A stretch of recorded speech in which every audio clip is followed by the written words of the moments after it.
Hello friends, ঝর্ণার শখের ছাদ বাগানে আপনাদেরকে স্বাগত। আশা করি আপনারা সবাই ভালো আছেন। আমিও খুব ভালো আছি।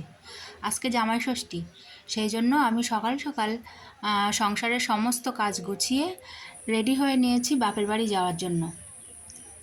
তো বাপের বাড়ি যাওয়ার আগে ভাবলাম একবার ছাদ বাগান থেকে ঘুরে আসি, আমার গাছেদের সঙ্গে একটু দেখা করে আসি।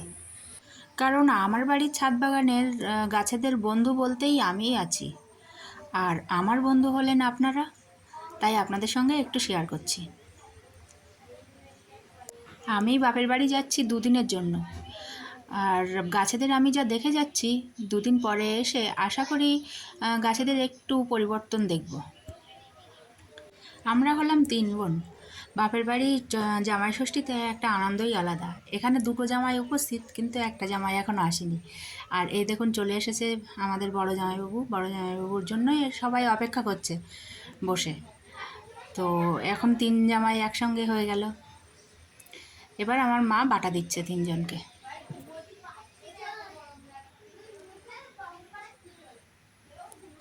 এবার 3 জামাই বাটা নিয়ে 3 জন গল্প করতে করতে বাটার খাবারগুলো খেয়ে শেষ করে তারপরে দুপুরের খাওয়া শুরু হবে।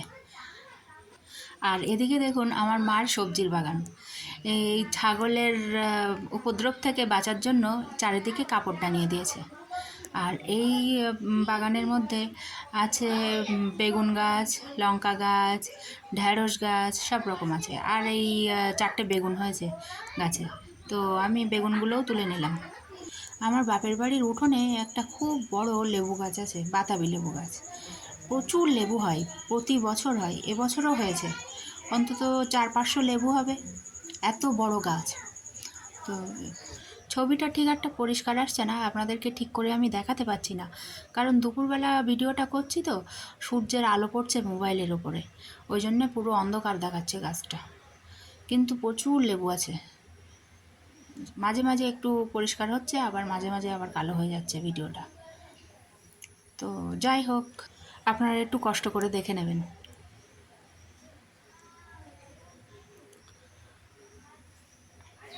আর এদিকে দেখুন আম গাছে একটা চুই গাছ। চুই গাছ আপনারা কে কে চেনেন একটু কমেন্ট করে জানাবেন তো।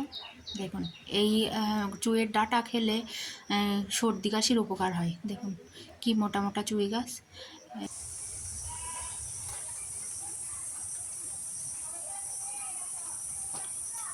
আর এদিকে দেখুন আমার মায়ের লঙ্কা গাছ। লঙ্কা গাছগুলোয় খুব সুন্দর ফুল এসেছে, প্রচুর লঙ্কা হবে। গাছটাও খুব সুন্দর হয়েছে।